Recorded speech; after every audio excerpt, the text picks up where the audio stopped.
Contenido gráfico. Advertencia. Este relato incluye descripciones detalladas de violencia extrema, tortura, necrofilia y canibalismo. Se ha mantenido fidelidad a los hechos forenses para honrar la memoria de las víctimas, nunca para glorificar a los perpetradores.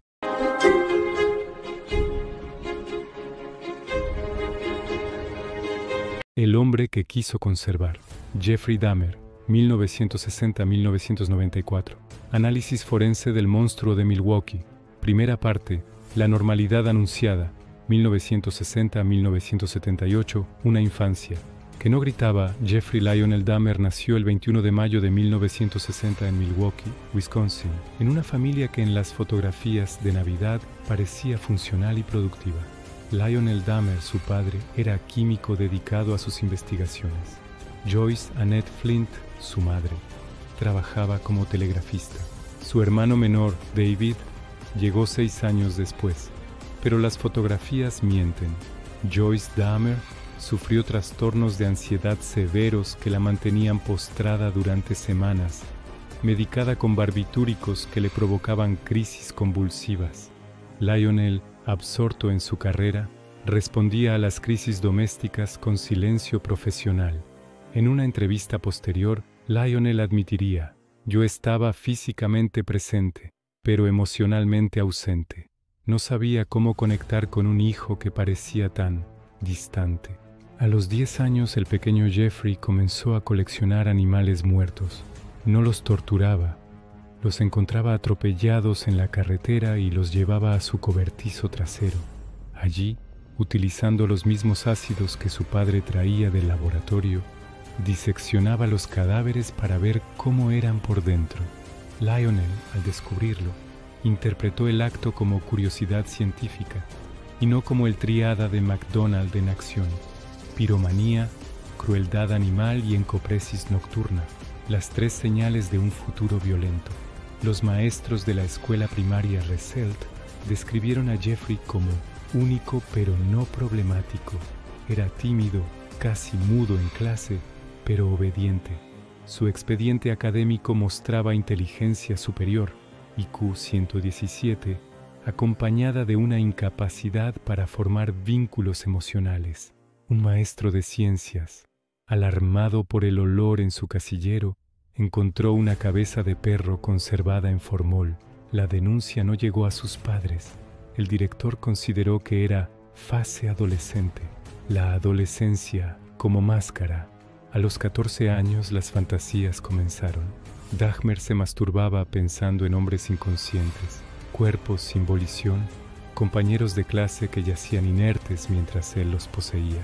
En una entrevista en prisión confesó: «A los 14 o 15 las imágenes se volvieron obsesivas.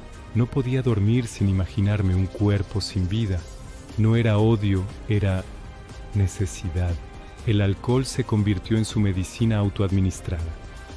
A los 16 años bebía whisky en el desayuno antes de ir al instituto de Revere. Sus compañeros lo llamaban el zombie por su mirada ausente. El único amigo que tuvo, un chico llamado Jeff Six, lo describió: «Jeffrey era como un maniquí.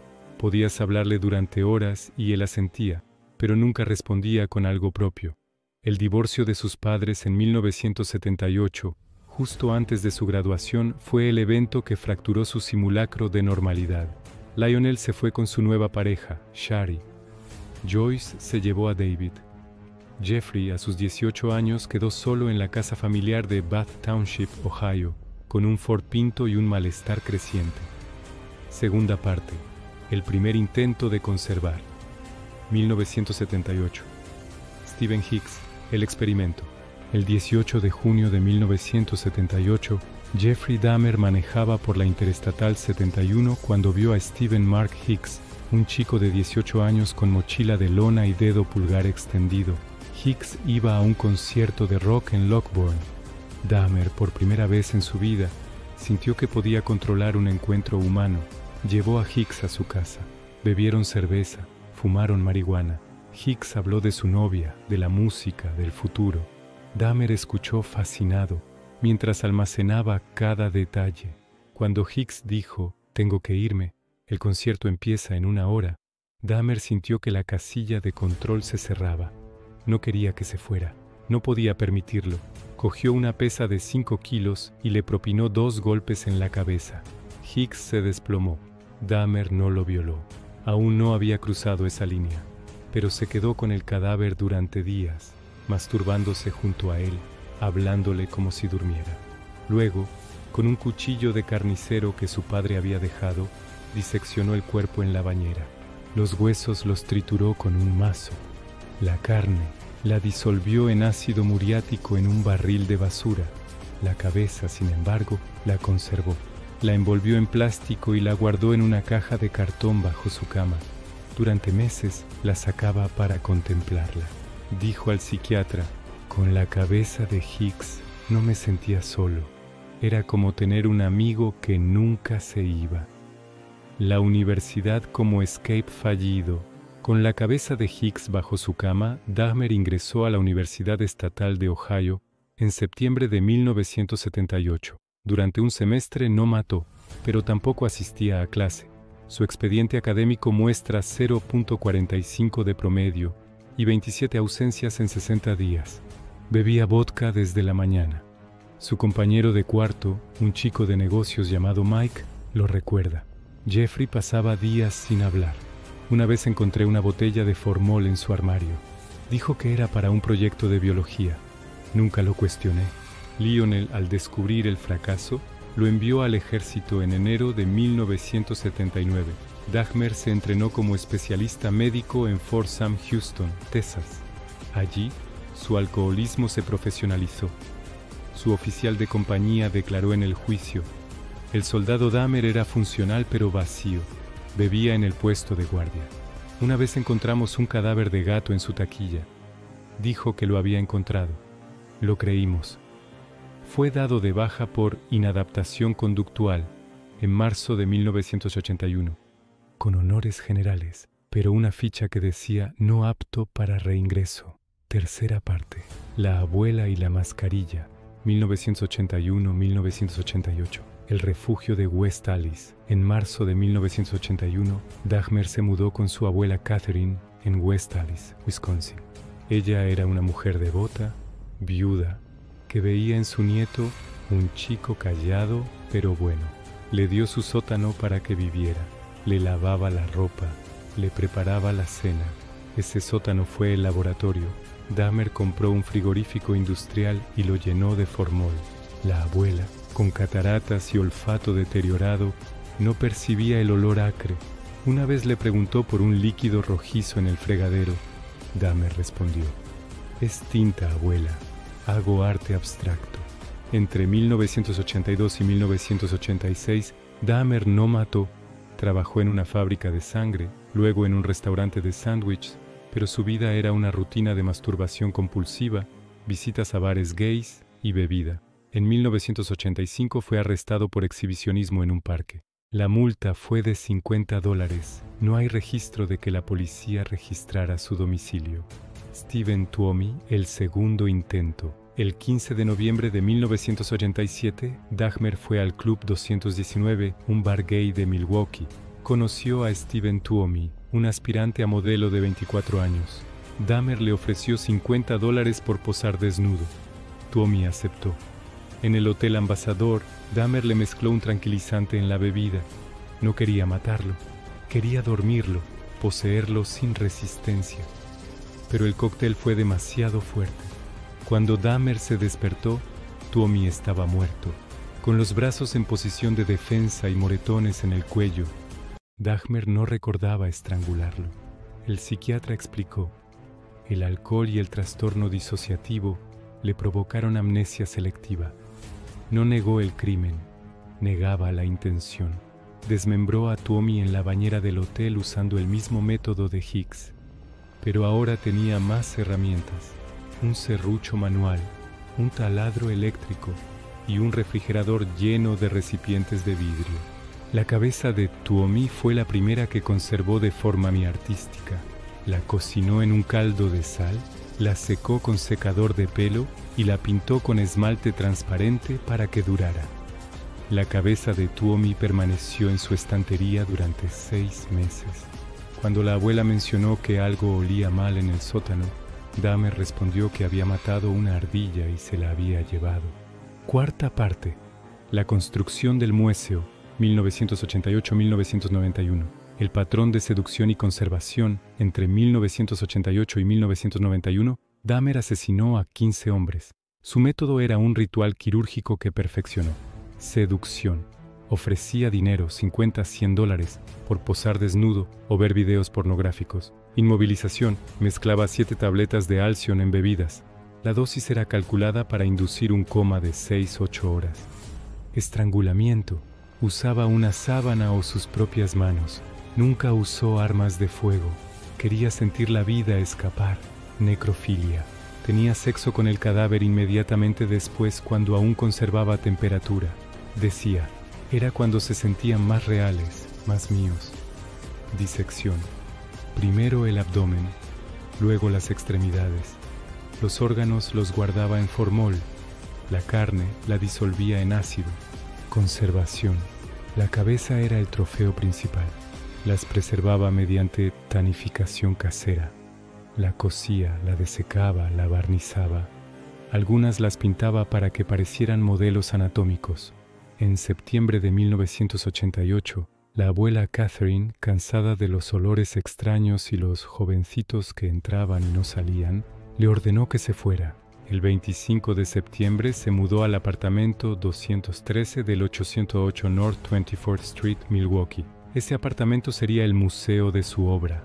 El apartamento 213, laboratorio de conservación. El apartamento 213 era un estudio de 30 metros cuadrados con una cocina galera y un baño compartido. Dahmer lo convirtió en un laboratorio forense casero, frigorífico industrial. Contenía torsos enteros, piernas, brazos. Los envolvía en plástico para evitar que se marchitaran. Armario con formol. 7 cabezas en frascos de vidrio, 3 corazones, 2 penes conservados y un intestino completo. Cámara Polaroid. Documentaba cada etapa. En el juicio se presentaron 74 fotografías, desde la víctima viva hasta el cráneo limpio de tejido. La parafilia evolucionó. En 1989 comenzó a experimentar con creación de zombies. Inyectaba ácido muriático en el cerebro de las víctimas aún vivas, drogadas pero conscientes, para crear un estado vegetal permanente. La primera víctima fue Errol Lindsey, 19 años. Dahmer le hizo un agujero en el cráneo con un taladro y vertió ácido. Lindsey despertó del coma, gritó de dolor y Dahmer lo estranguló finalmente. El segundo intento fue con Conerak Sintasomphone, 14 años, un niño laosiano. Esta vez usó agua hirviendo. El niño escapó desnudo y sangrando por la calle. Vecinos llamaron a la policía. Dahmer convenció a los oficiales de que Conerak era su novio borracho. Los agentes, considerando el barrio gay y la aparente relación, devolvieron al niño al apartamento 213. Conerak fue asesinado 1 hora después. Quinta parte. El colapso y la captura. 1991. La última víctima. Joseph Bradehoft.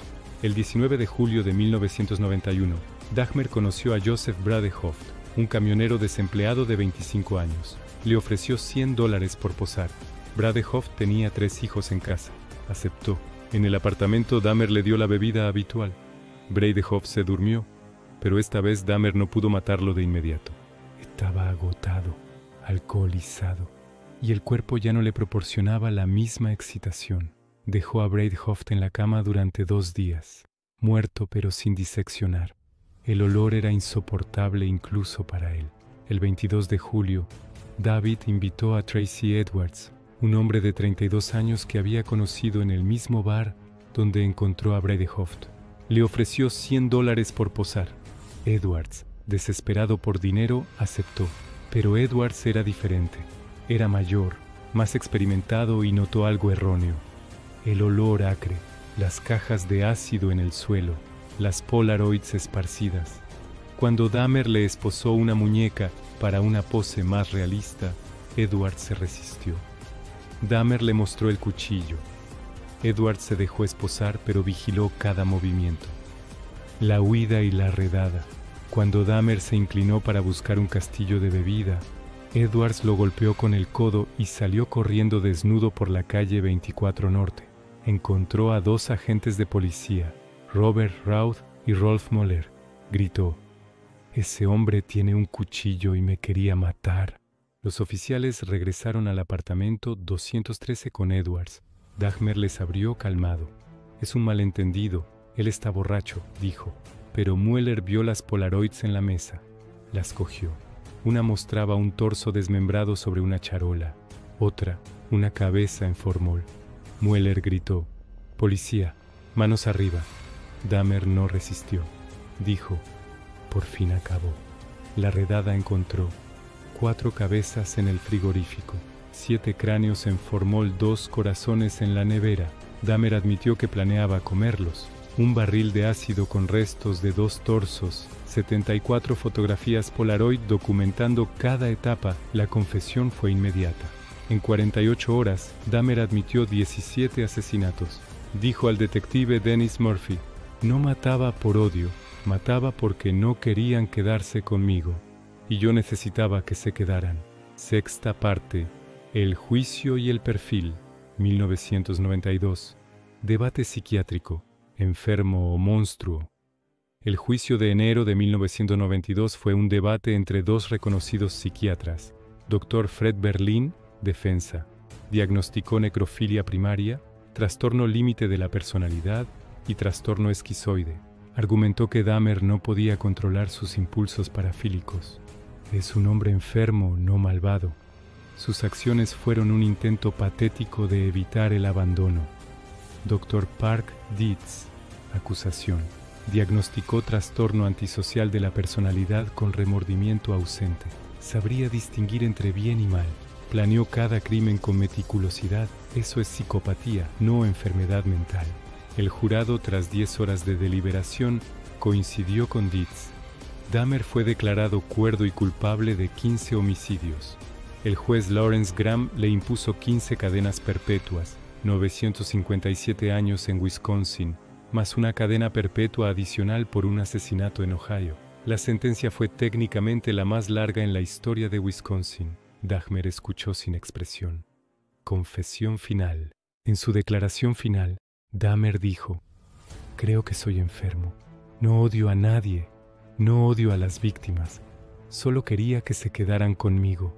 Cada noche, solo en mi apartamento, sentía un vacío que solo los cuerpos podían llenar. No fue por placer sexual, fue por compañía eterna». Séptima parte. Legado forense y psicopatológico. El síndrome de Dahmer. El caso creó nuevos paradigmas en criminología. Necrofilia como trastorno primario. Antes de Dahmer, la necrofilia se consideraba secundaria a la psicosis.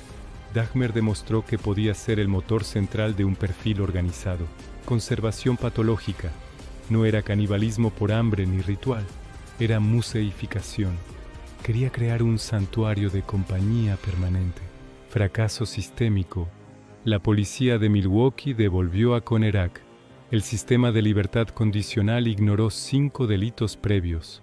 Los hospitales psiquiátricos no lo internaron a pesar de múltiples evaluaciones. El asesinato en prisión. El 28 de noviembre de 1994, Christopher Scarver, un recluso por asesinato, atacó a Dahmer y a otro preso con una barra de pesas de 20 libras en la ducha de la prisión de Columbia. Scarver declaró: «Dios me dijo que lo hiciera». Dahmer era un monstruo que se burlaba de Dios. Dahmer murió en el hospital de la prisión 1 hora después. Tenía 34 años. Su cerebro fue donado a la ciencia. La familia de las víctimas bloqueó la donación. Fue cremado. Sus cenizas fueron divididas, la mitad entregada a su madre, la mitad esparcidas en un lugar no revelado. Conclusión. La mente que quiso conservar. Jeffrey Dahmer no fue un asesino por ira, codicia o placer sadista. Fue un hombre que experimentó el abandono como una herida física y buscó, con métodos científicos pero mente enferma, crear compañía permanente. Su caso legó a la criminología, perfil de conservador patológico. Ahora se estudia en casos de acumulación compulsiva humana, tríada de McDonald validada, La crueldad animal infantil, el incendiarismo y la enuresis nocturna fueron claras en su infancia. Fracaso de la salud mental. 5 evaluaciones psiquiátricas previas no diagnosticaron la gravedad. El sistema priorizó el alcoholismo sobre la parafilia mortal. Las víctimas, nombres para la memoria: Stephen Hicks, Stephen Tuomi, James Dockstader, Richard Guerrero, Anthony Sears, Raymond Smith, Edward Smith, Ernest Miller, David Thomas, Curtis Strauter, Errol, Lindsay Conerac, Cynthia Sonfone, Tony Hughes, Oliver Lacey, Matt Turner, Joseph Bradehoft y Jeremiah Weinberger.